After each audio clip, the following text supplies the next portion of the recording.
Bienvenidos a Estrada Fiscalistas, un espacio dedicado al análisis jurídico. Aquí encontrarás información clara, confiable y oportuna sobre leyes, decretos, derechos y obligaciones que impactan en tu patrimonio, economía y negocio. ¡Comenzamos!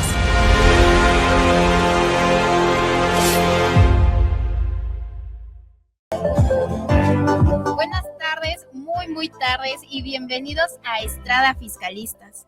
Antes de comenzar a abordar el tema que les preparamos para el día de hoy y presentarles a un invitado que ya ha estado con nosotros anteriormente, pues déjenme platicarles que no sé si solo nos pasó a nosotros o también a ustedes, pero la Ciudad de México realmente es un caos. El día de hoy para llegar y poder transmitir con ustedes fue toda una travesía, pero bueno, con el gusto de poder hablar respecto a estos temas, que nos puedan escuchar y sobre todo pues que puedan hacernos las preguntas, vernos en redes sociales como cada miércoles. Y ahora sí, después de esta plática respecto a cómo es que Freddy y yo llegamos a la cabina, pues vamos a hablar del due diligence, compliance fiscal respecto a la gestión estratégica del riesgo empresarial. Y Freddy, antes de presentar a nuestro invitado, pues bienvenido seas después de esta misión que tuvimos para poder llegar a cabina. Pues ante todo, amigos, es un gusto estar con ustedes nuevamente en esta travesía, en esta situación tan complicada que está viviendo la Ciudad de México. Yo creo que es toda la problemática que se derivó de estos días pasados, en donde generalmente creo que la sociedad mexicana pues debe de valorar y considerar todo lo que estamos viviendo, ¿verdad? Porque al final son caos ya en la Ciudad de México y en todo mi país tan hermoso que es. Y bueno, antes de entrar en este tema tan particular, ¿no? Tan complicado a veces para las empresas o para los contribuyentes o para cualquier persona que de alguna manera quiere contribuir al gasto público, ¿no? ¿Por qué? Pues porque se va generando esa riqueza y al final esa riqueza, dice el Estado, debes de contribuir en forma proporcional y equitativa. Yo creo que de entrada siempre hemos manifestado nosotros que todo lo que se realiza, que todo lo que hace la autoridad, que todo lo que nos permite a los contribuyentes, a los seres humanos en México, deriva de ese artículo 31, fracción 4 de la Constitución, donde prácticamente pues, nos vamos a situar para qué o por qué estamos hablando de estos temas tan especiales, ¿no? Que al final tienen una razón de ser.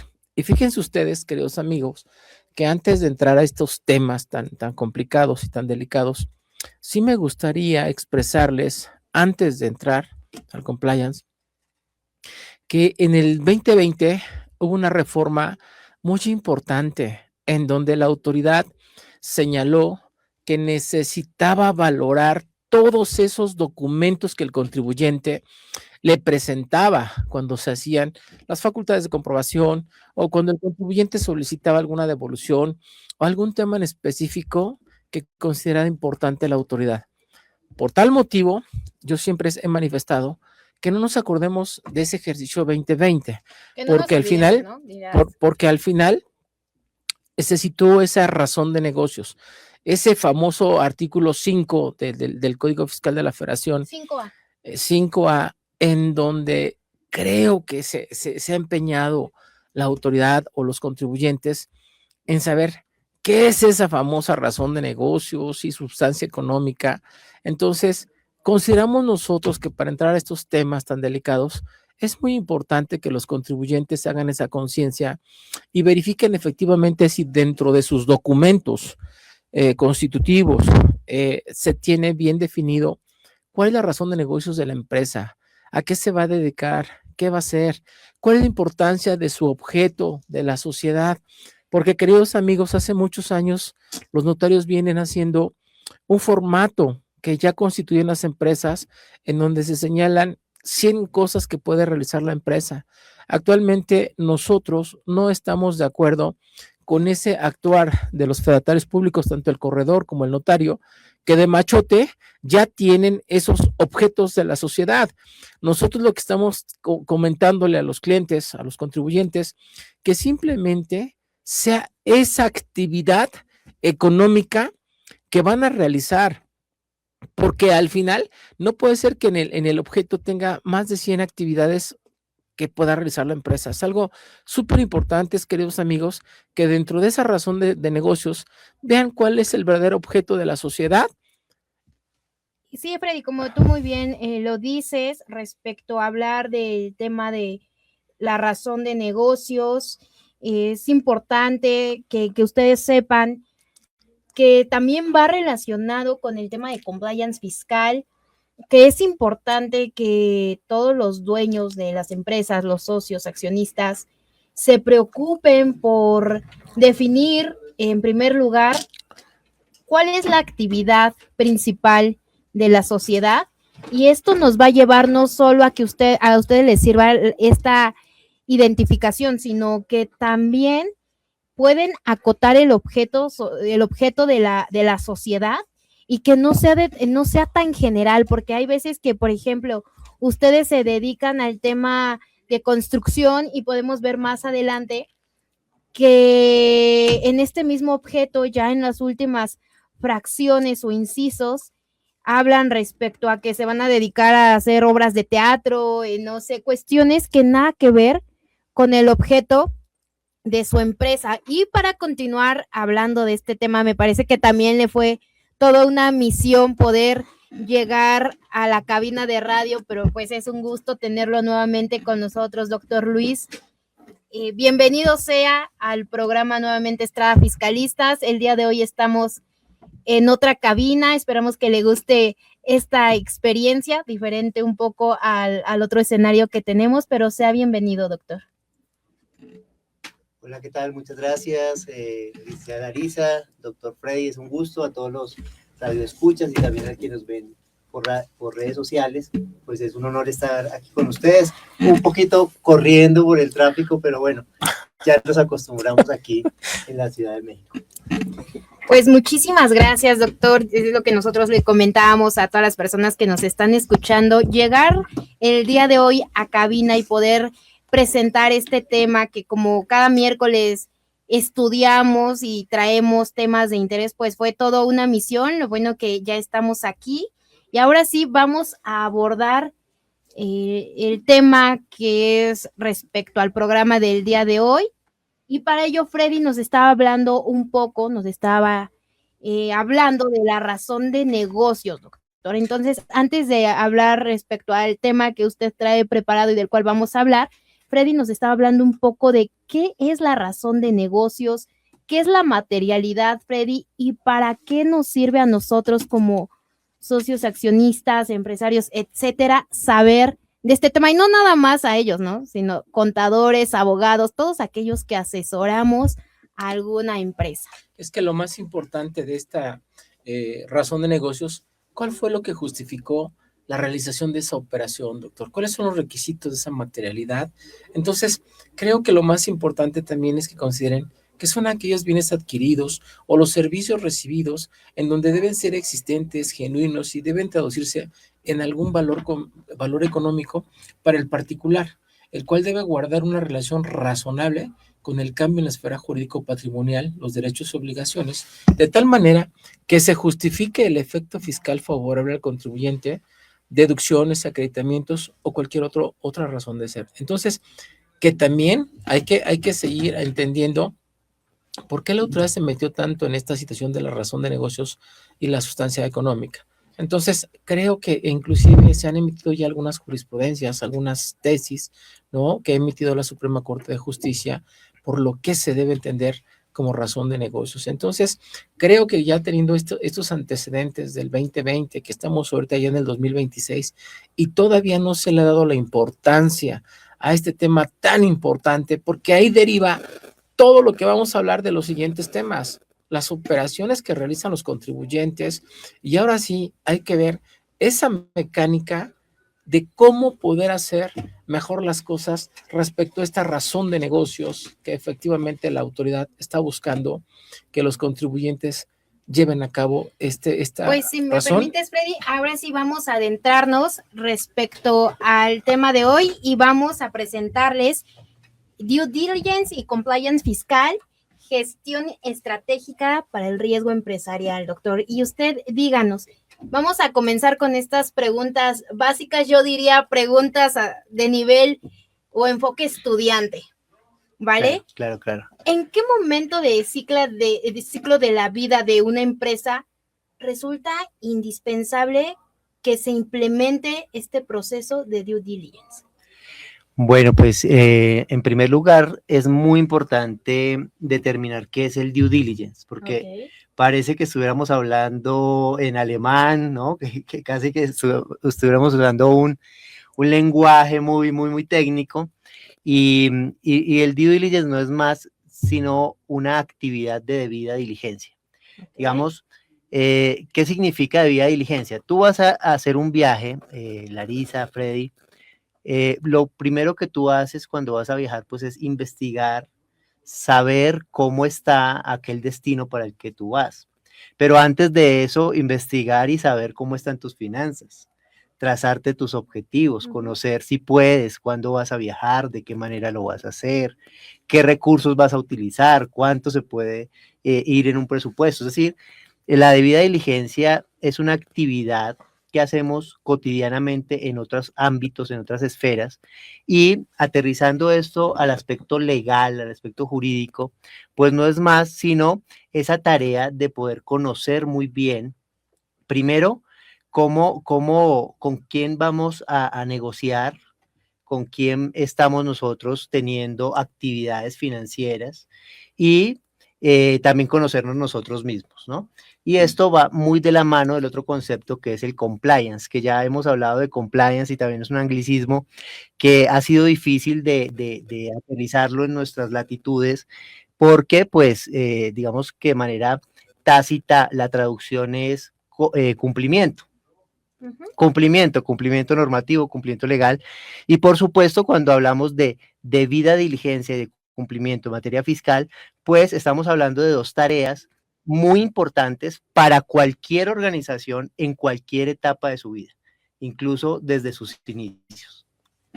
Vale, entonces con esto que tú nos comentas, por ejemplo, ¿cuáles son los principales riesgos fiscales que busca evitar? No sé si está bien dicho, o evitar o prevenir, ya sea este programa de debida diligencia.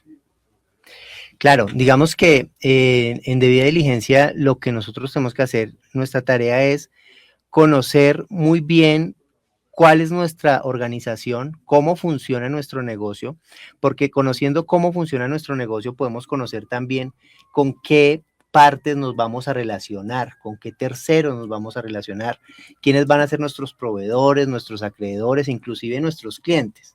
Y poder desde allí, desde esa óptica, nosotros entender que desde el punto de vista fiscal tenemos varios riesgos de contagio, digamos. Digamos, sabemos que hoy el SAT ya no necesita ir a hacer una auditoría, doctor Freddy, visitarnos para conocer cómo estamos trabajando, sino que se han implementado una serie de sistemas, de tecnologías que permiten saber claramente uno con quién trabaja, con quién se relaciona, ¿cierto? Y si está haciendo bien o no la tarea, digamos. Entonces, en un ejercicio de debida diligencia, lo que nosotros debemos identificar muy bien es justamente con quién vamos a tratar en nuestros negocios para de esa manera establecer ítems de prevención, básicamente, y poder conocer a nuestro cliente, poder conocer a nuestro proveedor, para que nosotros no vayamos a tener problemas con el SAT por cosas que no hemos hecho, sino que han hecho de pronto otras personas. Doctor. Pero esta situación, doctor, creo que es una prevención. Es algo muy importante, queridos amigos, que ustedes deben de analizar o de alguna forma de valorar que todo esto que estamos proponiendo y que se debe de realizar es ese efecto de que sea antes, que sea prevención para que cuando lleguen estos temas de la autoridad dentro de sus facultades de comprobación, porque es la fuerza del Estado. Y queridos amigos, con la fuerza del Estado no vas a poder competir, no vas a poder hacer algo si no previenes. Entonces la prevención te va a salvar de muchos dolores de cabeza, porque las autoridades, créeme, doctor, están muy, muy, muy exigentes en su actuar. Y lo que está realizando ahorita el contribuyente, doctor, de verdad, a veces no está claro en las decisiones que a veces toman los contadores o los propios dueños, los accionistas, los socios. Y creo que de verdad deben de tomar en consideración esto que les estamos hablando, doctor. Es algo serio, es algo prevención que deben de considerarlo. Mira, yo no sé si podríamos hablar de que en este 2026 hay de cierta manera un endurecimiento en las cuestiones fiscales o el tema también de recaudación, ¿no? En programas anteriores hemos hablado de este programa de fiscalización en donde el SAT señala cuáles son los principales ejes por los cuales va a llevar la fiscalización, el tema de recaudación, y que de ahí viene también esta fortaleza que se le da al artículo 49 bis del Código Fiscal de la Federación, y que a partir de ahí señala cuáles son esas metas o objetivos que tiene el SAT para recaudación para llegar al 2026. Entonces, mira, yo no sé si sea, digo, endurecimiento, buscar recaudación, pero lo que sí sabemos que en este momento la prevención y con todos estos temas que estamos viendo el día de hoy de due diligence, el de compliance fiscal, realmente sí podrían también salvar a una empresa, detectar estos riesgos fiscales que tienen y evitar hasta el quiebre total de una empresa. Claro, y es que los riesgos no solamente son internos, es decir, no están siempre ligados a mi operación, a mi trabajo diario, ¿no?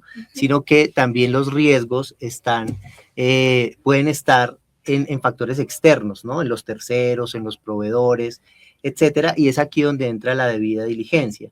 Porque, por ejemplo, veamos el artículo 69B, que también ustedes lo han hablado y lo han abordado ampliamente, pues no es sino una alerta para que nosotros tomemos nuestras precauciones, conozcamos con quién estamos haciendo negocios, que si, por ejemplo, tú haces una operación con una empresa, pues tú veas que la empresa existe, que no es de estas famosas factureras, ¿no? De estas famosas empresas fantasma, sino que haya una materialidad de las cosas y que haya una coherencia entre las operaciones, el ejercicio cotidiano comercial y la realidad, ¿no? Mira, hace unos días en una plática que tuve, en una presentación que estaba yo haciendo, hablaba yo de la prevención, hablaba yo de que efectivamente el contribuyente se tiene que preocupar por saber con quién está negociando, haciendo negocios, quién es la persona. Y por ahí no faltó alguna persona tipo Freddy Estrada, ¿no? Jugándole maquiavélicamente. Y dice, oiga, doctor, fíjese que yo leí en la ley del SAT que existe un artículo donde la autoridad es la que se encarga de vigilar a los contribuyentes. Y la pregunta concreta fue, ¿nosotros tenemos la obligación de vigilar a los terceros, a los contribuyentes con los cuales realizamos operación? Si el SAT tiene sus mecanismos, tiene sus plataformas, tiene todo para que precisamente... Freddy, nos vamos a corte, a nuestro primer corte, y regresamos con ustedes hablando de estos temas que nos apasionan tanto. Vámonos a un corte y regresamos con ustedes. Seguimos en Estrada Fiscalistas, tu ruta segura en el mundo legal. Estás escuchando Estrada Fiscalistas. Estamos de regreso con ustedes y no podemos continuar el programa del día de hoy sin enviarles esos famosos saludos a las personas que nos ven, y también para que Freddy tenga la oportunidad de irse hasta Colombia, Costa Rica o a donde él quiera. Pues para todos los amigos que nos escuchan, a todos, sin excepción alguna, les mando un abrazo. Les comento que la próxima semana vamos a estar dando una masterclass el día 4 y 5 de marzo en la Ciudad de México y en el Estado de México, en Tlalnepantla. Entonces, por ahí si nos gustan acompañar, si alguien quiere, con mucho gusto, yo los invito. Es más, Freddy, ¿sabes qué se me está ocurriendo ahorita que estamos hablando? Para las personas que nos están viendo y que estén interesadas en participar o asistir más bien a un masterclass el 4 y 5 de marzo, pueden enviarnos mensaje por inbox a Estrada Fiscalistas, Freddy Estrada o Larisa Ortiz para que puedan acompañarnos a este masterclass. Entonces, bueno, estamos dando, no sé, Freddy, si están bien, dos lugares gratis para las personas que estén interesadas. Mándenos mensaje y será un gusto que nos acompañen. 5, no 2, 5, pero que les interese. Va a ser súper divertido. La verdad es que van a estar unos ponentes muy exitosos. Mañana también tengo una entrevista a las 11 de la mañana que me va a entrevistar Cap Fiscal y se va a hacer también por redes sociales, pero va a ser en vivo. Y mañana también vamos a tener algo muy, muy rico, muy enriquecedor en estos temas fiscales. Pero bueno, volviendo a lo mismo, no me voy a quedar sin comentarle al doctor que alguien como Freddy Estrada preguntó, oiga, ¿por qué tenemos la responsabilidad nosotros de estar haciendo todas estas figuras de prevención? De alguna manera creo que todo esto, porque tú sabrás, doctor, que es un gasto y que es un gasto, creo que de prevención que tienen que hacer obligatoriamente ya las empresas si es que quieren estar bien. Pero creo, doctor, que el artículo 7 específicamente de la Ley del Servicio de Administración Tributaria, en una de sus fracciones, en la fracción 11, te dice localizar y listar a los contribuyentes con el objeto de ampliar y mantener actualizado el registro respectivo. Es la fracción 11, ¿no? Que supuestamente debe tener al corriente a todos sus contribuyentes. Ahí listar, ¿no? Pero fíjate que la fracción 12, doctor, algo que señala muy importante es allegarse la información necesaria para determinar el origen de los ingresos de los contribuyentes y, en su caso, el cumplimiento correcto de sus obligaciones fiscales. Entonces, el artículo 7 como tal te señala, el Servicio de Administración Tributaria tendrá las atribuciones siguientes. ¿Por qué si es una atribución de la autoridad que vea o que determine el origen de los ingresos de los contribuyentes y el correcto cumplimiento de las obligaciones fiscales? ¿Por qué nos hace ese 69B? ¿Por qué nos hace ese 49 bis? ¿Por qué nos hace ese 113 bis? ¿Y por qué nos obliga, doctor, a que se realicen estas prevenciones o estas figuras tan importantes como tú lo dices, al conocer la identidad de un contribuyente? No en el caso concreto sería que a la Secretaría de Hacienda, SAT o autoridad fiscal, autoridad hacendaria, ya tiene conocimiento en su padrón, en su base de datos, qué contribuyentes son los que están tributando, y ahora nos da una carga para que nosotros hagamos toda esta prevención para ir funcionando. Cuando es la obligación, no podríamos en determinado momento demandarla y que ella haga el cumplimiento del trabajo que tiene que realizar y no estar haciendo otras cosas indebidas. Yo es una pregunta que al final quería compartírtela porque es muy importante lo que se genera, y ojo, es la ley, no es el reglamento. Son las atribuciones que señala. Entonces, ustedes que son los expertos en esos temas, ¿qué le comentarías a este seguidor o a esta persona que me hizo esta pregunta, no? Sí, mira, es un punto muy importante, es muy, muy relevante y es un argumento muy válido. Es un argumento muy válido que se ve en otras áreas también digamos, de la labor o de la tarea de la autoridad, en donde se apoya básicamente los contribuyentes para hacer algunas de sus, o cumplir algunas de sus atribuciones, como ya lo acabas de leer.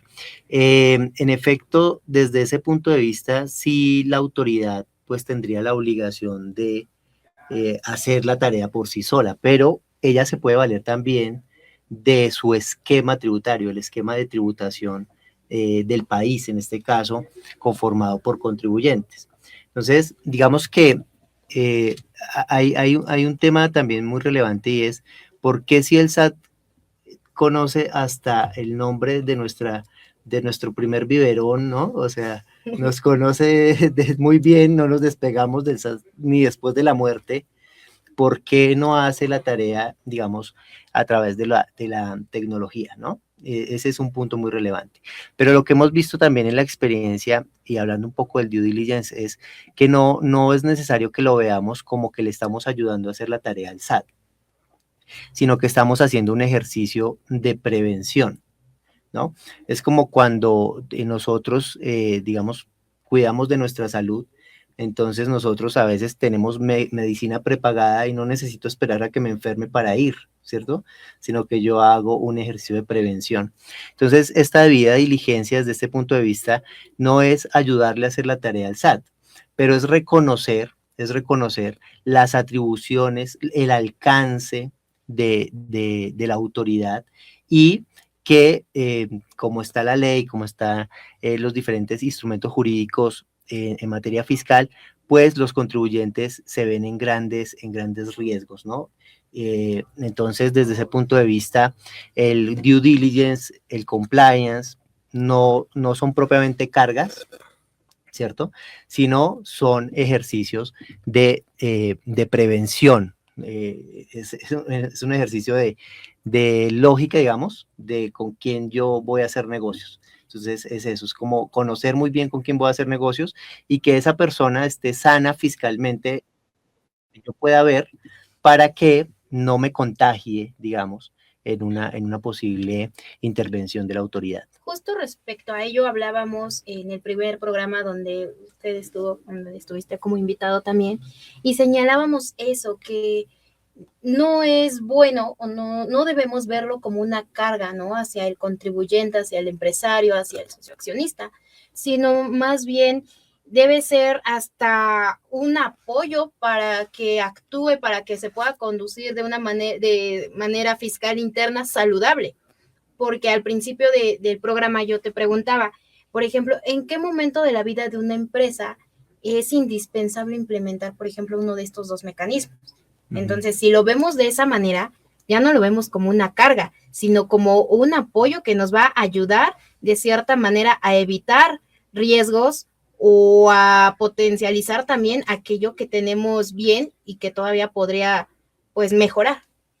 Correcto. Sí, en efecto, digamos que este ejercicio de la debida diligencia, de conocer a los terceros, con quién hago negocios, como el ejercicio de cumplimiento son claramente estrategias preventivas, ¿no?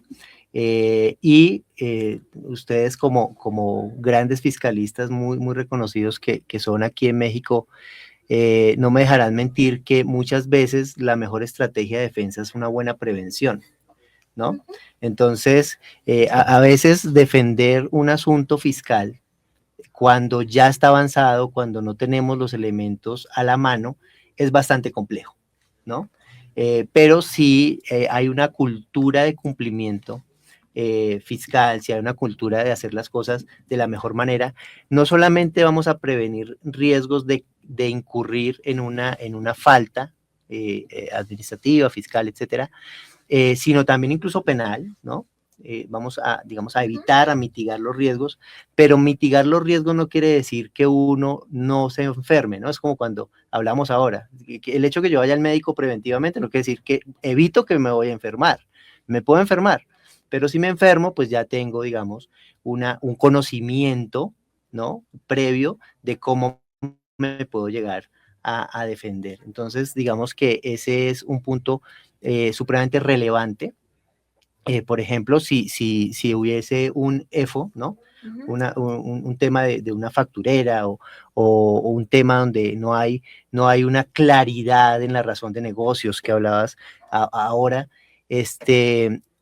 pero yo tengo implementado un sistema de debida diligencia, un sistema de cumplimiento, pues puedo decir, bueno, pues, ¿qué importa que él no tenga esa estructura? Cuando yo hice el trabajo con él, cuando yo contraté con él el servicio, sí lo tenía, y acá están las evidencias, ¿no? Digamos que eso es un punto ahí relevante. Y por ejemplo, respecto a este tema de los proveedores, Freddy, desde allá hace tiempo, hemos manejado en el despacho dos temas importantes. Uno de ellos, como tú ya lo escuchaste, es la razón de negocios, y por otra parte es el contrato de control de obligaciones, que en el despacho también hemos diseñado y le hemos dado ese empuje para que nuestros clientes también lo establezcan con todos aquellos que lleven, que sean sus proveedores, ¿no, Freddy? Entonces, no sé si tú, por ejemplo, cuando llevas a cabo esta debida diligencia, tienes ya contemplado estos dos mecanismos o instrumentos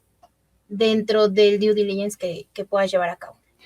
Sí, claro, mira, es muy importante dentro de estos ejercicios de prevención hacer un buen ejercicio de protocolos, digamos. Suena muy técnico y a veces complejo de hacer, pero es muy sencillo. O sea, un protocolo puede ser muy práctico. Es antes, por ejemplo, en el tema de debida diligencia, antes de contratar con un proveedor, pues le pido esta documentación, ¿cierto? Para poder darlo de alta como proveedor. Hago 2 cotizaciones, establezco unas políticas dentro de la compañía o de la empresa o del negocio que me permitan no solamente tener un proceso de dar de alta a un proveedor, por ejemplo, o de conocer a un cliente, por ejemplo, sino también una política de que esto mismo me sirva para temas fiscales. Entonces, es muy importante que esta due diligence fiscal y este compliance fiscal vaya muy de la mano de toda la organización, porque tiene que hablarse en el mismo lenguaje para evitar retrabajos. Y por supuesto que ahí vienen dentro de los protocolos y de los manuales, viene también instrumentos concretos como los que acabas de mencionar.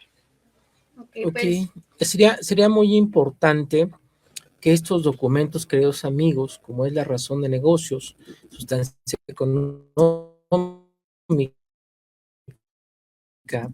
y el contrato de control de obligaciones, los tuvieran ustedes de forma permanente para cualquier negocio que ustedes puedan realizar con cualquier proveedor o cliente, que tengan esos documentos, y con mucho gusto podemos hablar en un siguiente programa respecto de esos temas específicamente, es cómo se elabora esa razón de negocios y esa sustancia económica y el contrato de control de obligaciones. Entonces, pues nos vamos a nuestro segundo comercial, Freddy, y regresamos al tercer segmento. Vámonos a comerciales. Seguimos en Estrada Fiscalistas, tu ruta segura en el mundo legal.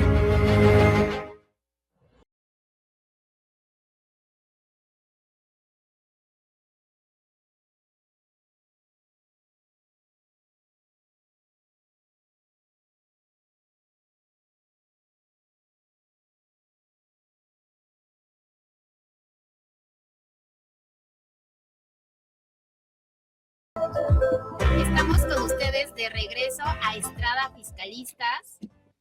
Seguimos hablando de estos temas que son de suma importancia que todos nosotros conozcamos, ya sea que asesoremos, ya sea que no sé, seamos parte de alguna empresa. Bueno, pues tenemos que conocer de estos temas y nuevamente hacerles la invitación para que nos busquen en redes sociales como Freddy Estrada, Estrada Fiscalistas, Larisa Ortiz, o también para que busquen a nuestro invitado, al doctor Luis Roballo, y nos manden mensajes si quieren participar o estar presentes en esta masterclass que se va a llevar a cabo el día miércoles y jueves de 9 de la mañana a 2 de la tarde. Vamos a estar ahí acompañando al doctor Estrada. Va a hablar de temas súper importantes y algo en que nos especializamos en el despacho, que es materia fiscal. Entonces, bueno, no se olviden de enviarnos mensajes. Y antes también de continuar, quiero mandar un saludo especial a uno de nuestros seguidores que no se pierde en nuestro programa, que siempre también nos da una retroalimentación. Muchísimas gracias, Arturo Pastrana, por vernos todos los miércoles a partir de las 6 de la tarde. También muchísimas gracias a Brian Hernández, que nos acaba de publicar en la transmisión de Estrada Fiscalistas. Muchísimas gracias. Te mando un fuerte abrazo y muchas gracias por escucharnos. Y ahora sí, Freddy, te dejo que continúes con el tema que te corté. Mira, estaba platicando ahorita en cabina con el doctor, y que existe el artículo 21 de esa ley del SAT, donde dice que anualmente el Servicio de Administración Tributaria debe elaborar y hacer público un programa de mejora continua que establezca metas específicas sobre los siguientes aspectos. 1. Combate a la evasión y elusión fiscal, aumento esperado de la recaudación para menor evasión y ilusiones fiscales. Combate a la corrupción, disminución de los costos de recaudación. Pero hay alguna que me llamó la atención, que es la 8, en donde dice simplificación administrativa y reducción de los costos de cumplimiento al contribuyente y el aumento de la recaudación esperada por este concepto. Con esta, doctor, con esta yo creo que me voy a ir porque hace algunos días, ¿no? Que el señor secretario de Hacienda, ya saben, en la mañanera por quedar bien con su jefa directa, y entonces alguien le preguntó, ¿no? Se aventó un chascarrillo de esas personas que no sé si no son abogados, contadores, no lo sé. Con todo el respeto que se merecen, ¿verdad? Las personas que hacen las preguntas. Y yo te pregunto, doctor, ¿es importante o no es importante la constancia de situación fiscal que la solicite un contribuyente, ya sea persona física, ya sea persona moral? Porque el señor secretario dijo pues, que no hay necesidad de solicitar ya la constancia, que automáticamente, pues casi dijo, no vale la pena. Entonces, yo te lo pregunto con este tema que tú estás abordando, si es importante o no es importante que se te expida ese documento. Y digo, es algo tan sencillo, queridos amigos, para que vean la magnitud de lo que les estamos hablando. A lo mejor para unas personas no es importante, pero aquí el experto nos va a decir si es importante o no se debe de considerar. ¿Qué opinas, doctor? Bueno, digamos que ese pronunciamiento se hizo muy viral, ¿no? Se hizo muy viral. Yo no lo escuché personalmente en el momento, pues, pero sí escuché. Y pues realmente tiene un punto clave, digamos. No es indispensable la constancia de situación fiscal para emitir una factura. Ese es el punto clave, para emitir la factura. Uh-huh. ¿Por qué? Porque digamos que en ese deseo de simplificación, pues obviamente estar pidiendo todo el tiempo que sea una constancia de situación fiscal reciente, etcétera, pues puede ser, digamos, tedioso en la vida práctica comercial, ¿no? Entonces, pues claramente debería ser suficiente con el RFC, es mi opinión. Debería ser suficiente para emitir una factura, quizá el nombre o la razón social, y ya. Pero la constancia de situación fiscal sí nos sirve para otros efectos. Es decir, no es que esté prohibido solicitar la constancia de situación fiscal, está prohibido condicionar la emisión de la factura a la presentación de la constancia de situación fiscal. Pero la constancia de situación fiscal evidentemente es indispensable para temas de debida diligencia, porque cuando yo tengo una constancia de situación fiscal en mis manos, pues conozco quién es el proveedor, si el domicilio es el que me dijo que era, si las actividades económicas tienen que ver con aquello con lo que estoy contratando, etcétera. Es decir, ese sería como el punto clave. No es obligatoria para emitir una factura, pero sí es necesaria para otros efectos. Pero creo que sí es importante, doctor, que esos documentos los valore en ese momento el contribuyente, porque son toma de decisiones con quien vas a celebrar una operación, un negocio, una razón de negocios. Entonces, creo que a veces hablar a la ligera y a veces en público y a veces no explicando bien esta situación, pues va a llevar a malas interpretaciones, ¿no?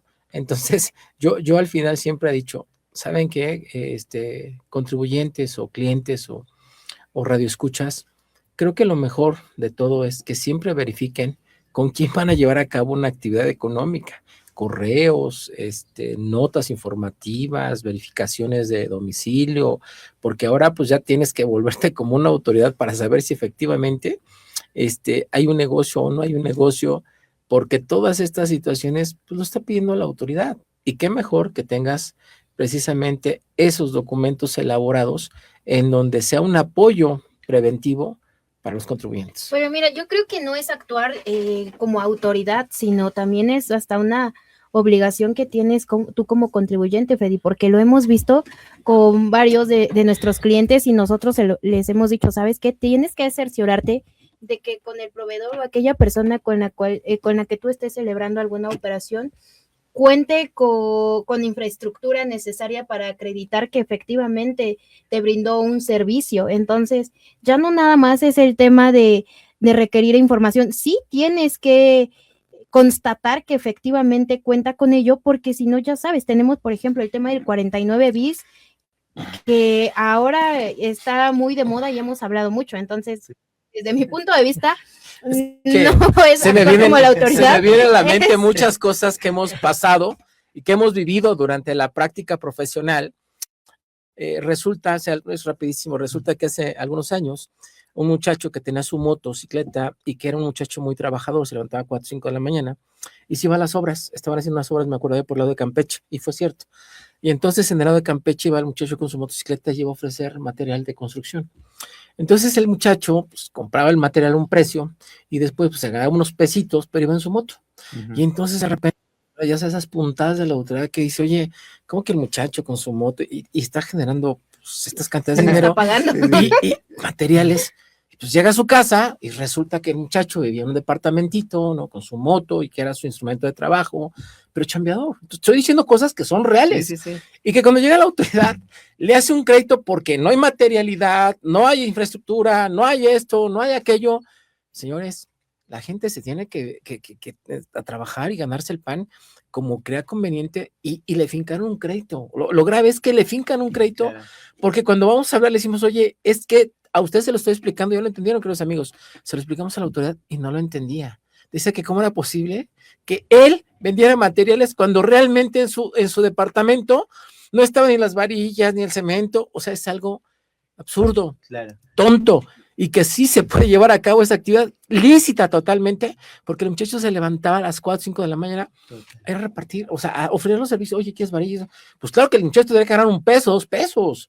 Pero cuando hace ese negocio, pues el muchacho le vendía a la constructora al muchacho, y el muchacho después le vendía a los clientes, y pues llegó el SAT y dijo, oye, pues no hay materialidad, no hay estructura, no hay infraestructura, no hay trabajadores, claro, no hay, oye, ¿qué trabajador si yo soy el que ando haciendo todo esto? Entonces, ese tipo de cuestiones, queridos amigos, absurdos, tontos, las autoridades, perdónenme, te fincan un crédito. Entonces, tengan mucho cuidado, la prevención es muy importante, porque al final, si el muchacho hubiera tenido a alguien que le hubiera hecho una situación diferente, ¿no? Que cuando llega la autoridad tuviera esos documentos que le pudieran ayudar, pues efectivamente puede ser esa actividad totalmente transparente y totalmente lícita, doctor. Claro. Pero pasó, por eso ahorita me acordé que dijo Larisa, me acuerdo a veces de las experiencias o de las cosas a veces ingenuas que hace la autoridad y son ciertas.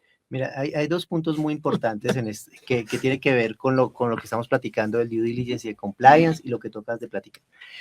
El primero es que nuestros sistemas tributarios, digamos, de México hacia Sudamérica, hacia abajo, son en su mayoría complejos y están pensados sobre todo para las grandes estructuras, pero hay algo paradójico y es que las grandes estructuras económicas, las grandes empresas saben utilizar el sistema tributario a su favor, saben cómo hacer una debida diligencia, saben cómo hacer un compliance, una planeación fiscal en el marco de la ley.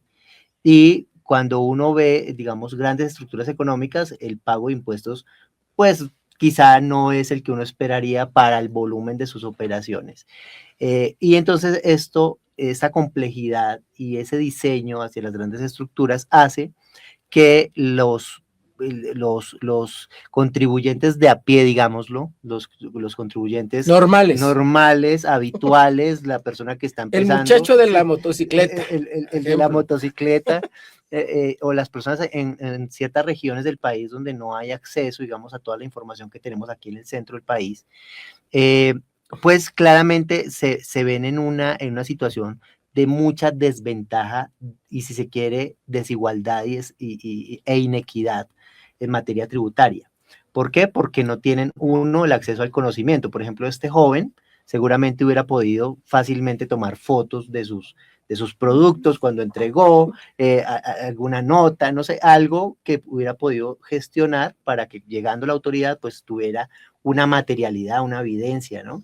Entonces eso. Y otro punto, digamos, en esa línea rápido, es, por ejemplo, cuando uno ve el sistema tributario de Estados Unidos, es totalmente sencillo. Es muy sencillo, es supremamente sencillo. ¿Por qué? Digamos que eso tiene que ver con un principio que en nuestro derecho no anglosajón es muy debatible, y es el principio de buena fe. O sea, parece que uno acá todo tiene que actuar con mala fe, ¿no? Entonces a veces se ve la debida diligencia como un tema de una desconfianza sistemática, ¿no? No es que tú sistemáticamente desconfíes de con quién haces negocios, ¿no? Sino que pues estamos en un sistema tributario que no favorece la buena fe, ¿no? Que parte de la premisa de que todos vamos a evadir impuestos, que todos no vamos a pagar impuestos, y pues genera una estructura a veces muy compleja. ¿Tú sabes por qué, doctor, tocando este tema, tú sabes por qué no se quiere hacer una simplificación precisamente de estos temas fiscales? ¿Tú sabes por qué? Porque se acabaría con el comercio informal, porque si efectivamente se siguiera la temática de Estados Unidos, se acabarían con grandes mafias, grandes corporativos malos, con factureras, con toda la gente mala. Pero tal parece que en lugar de que se quiera hacer algo positivo, esto que tú estás mencionando, hace 20 años nosotros lo estábamos comentando, porque tenemos la oportunidad de ir con los diputados y comentarles, oigan, ¿por qué no se hace algo tan sencillo y tan transparente que pueda llegar? Tú sabes que el sistema en México, nada más para que te des una idea, son más de 500 leyes en materia fiscal, doctor, que existen en México. Sí, no. Es inmanejable, ¿no? Es insostenible. Pues, disculpen que los interrumpa, pero se nos fue el tiempo rapidísimo. Yo creo que tu comentario. Una hora no es suficiente a lo que vamos a ir el comentario del doctor para poder despedirnos de las personas que nos están escuchando. Muchas gracias. Bueno, el comentario final es que prevenir vale más que lamentar. Es mejor prevenir, eso habla de una empresa organizada, de una forma de negocios organizada, y el tema de cumplimiento es un aliado estratégico no solamente para temas fiscales, sino también para temas contables, para temas financieros y sobre todo también para optimización usando lo que la misma ley nos da. Doctor, ¿en dónde lo pueden buscar? Me pueden encontrar en Facebook, Luis Roballo Penagos, es en Facebook, y la página de internet www.confianzaabogados.com. Pues muchísimas gracias, Luis, por acompañarnos el día de hoy en este programa. Gracias, Freddy. Y pues nos vamos, y esto apenas empieza, vamos empezando el año, que nos sigan aportando esos temas que les interesan, de los cuales les gustaría que habláramos, y nos vemos el próximo miércoles a partir de las 6 de la tarde. Ya veremos si continuamos en esta cabina o en dónde nos van a encontrar. Freddy, tu último comentario y nos vamos. Pues es un gusto estar con ustedes nuevamente, queridos amigos. Vamos a seguir estudiando estos temas apasionantes, estas reformas fiscales que apenas va a empezar la autoridad a hacer formatos nuevos. Estuvimos con algunos amigos y nos dicen que están diseñando los formatos nuevos para las visitas domiciliarias express. Tengan mucho cuidado. Nos vemos la siguiente semana. Su amigo Freddy Estrada les desea lo mejor. Búsquenos en todas nuestras redes sociales como Estrada Fiscalistas, Freddy Estrada, Larisa Ortiz y el doctor Luis, para que sigamos con ustedes. Nos vemos el próximo miércoles. Hasta la próxima. Gracias. Excelente tarde.